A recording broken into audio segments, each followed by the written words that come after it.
We're on lesson 2-4 today. I started a new page of notes just because I was out of room. So this is my third page on topic 2.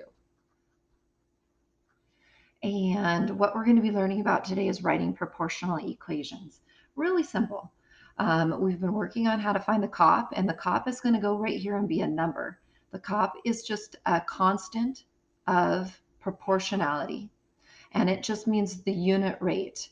It's the amount per one of tacos in this case, or per gallon, or per year, per unit rate. Okay? And then this is always going to be a variable, and it's going to be the second quantities variable. So in this case, it would be the money. This is the first quantities variable. So in this case, it would be the number of tacos. And we just write those three things. These are going to be letters. This one is going to be a number.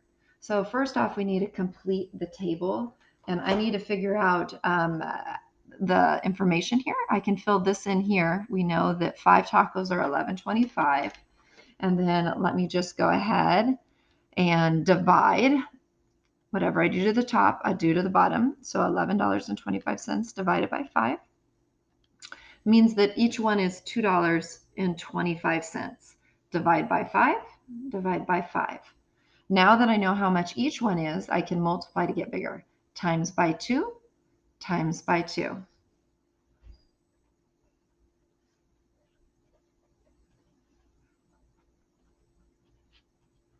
That's how I found the first one of the $2.25. Okay. And so let me times this answer by 2, 450. Okay. And so now I'm working down here to 12. So to get from here to here, I need a times by 12. Okay. So 225 times 12, $27 for 12.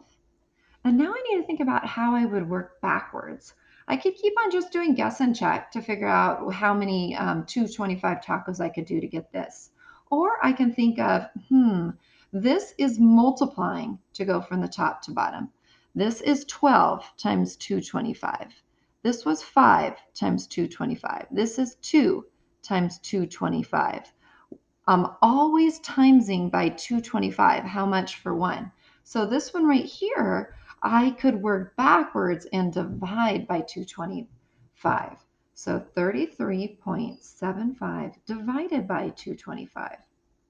That says, and that would give me 15.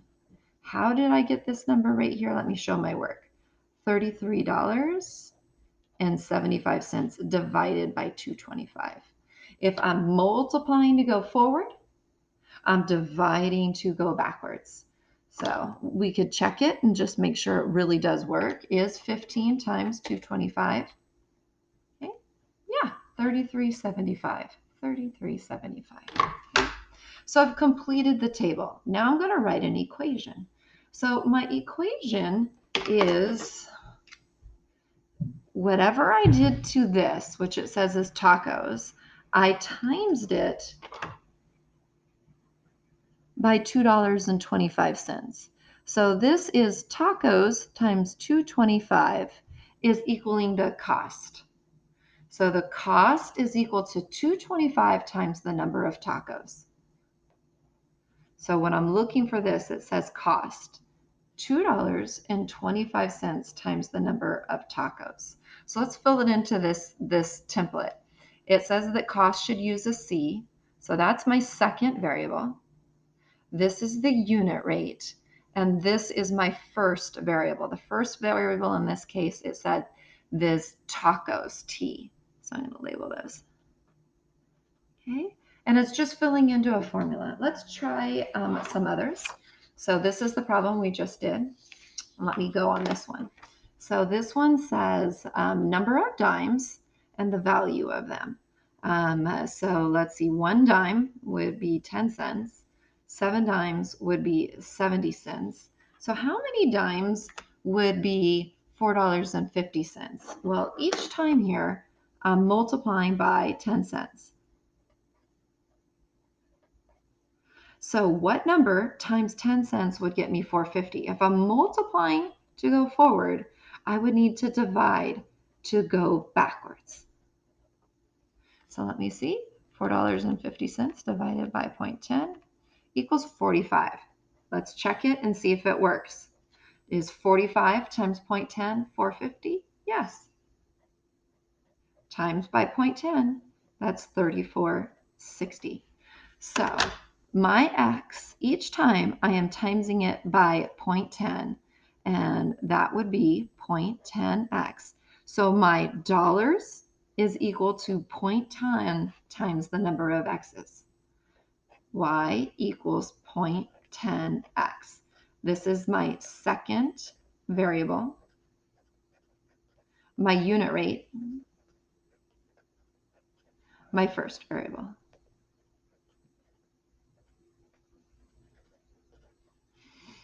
First variable, my unit rate, my second variable.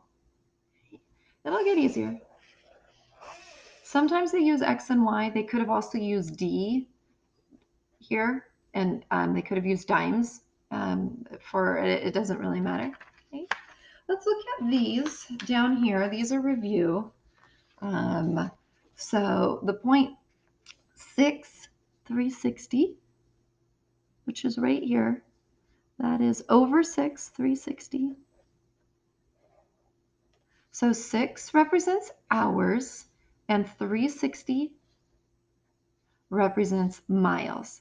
The 6 is hours and the 360 is miles.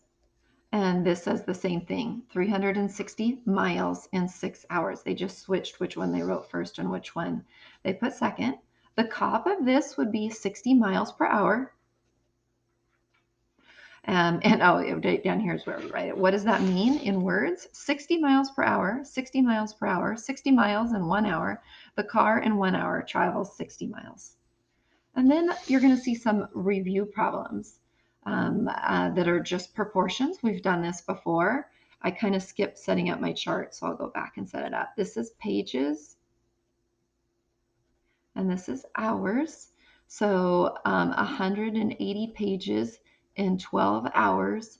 If she reads at a constant rate, how long will it take her to read 270 pages? Okay, so here's our chart. Here's where I wrote that proportion.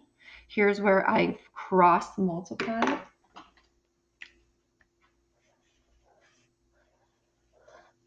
To get the 18 hours.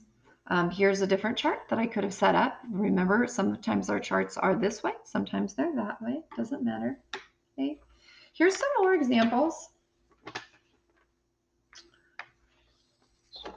that are in the notes.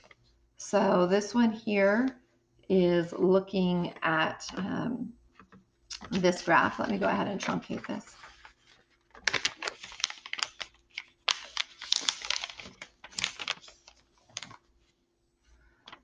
So this one's a family road trip. We just kind of looked at this a second ago, and we see that they're going 60 miles per hour. So the second variable is miles, and the first variable is hours. This is our y-axis, and this is our x. So our y value of m, our second one, the unit rate, and then what's on the x-axis. The y in this case is miles. The x in this case is hours. This is our unit rate. Next one, our y, our unit rate, our x. They actually used x and y here. So here's Mrs. Ring's dog. Okay, so we have days and we have cups. This is our y value, is cups. Here's our unit rate, how much the dog is eating for 1 day. And here is the x. The x in this case is using the letter D. Okay, and this already is an equation. Okay, thank you for listening. Go back, pause, and rewatch anything.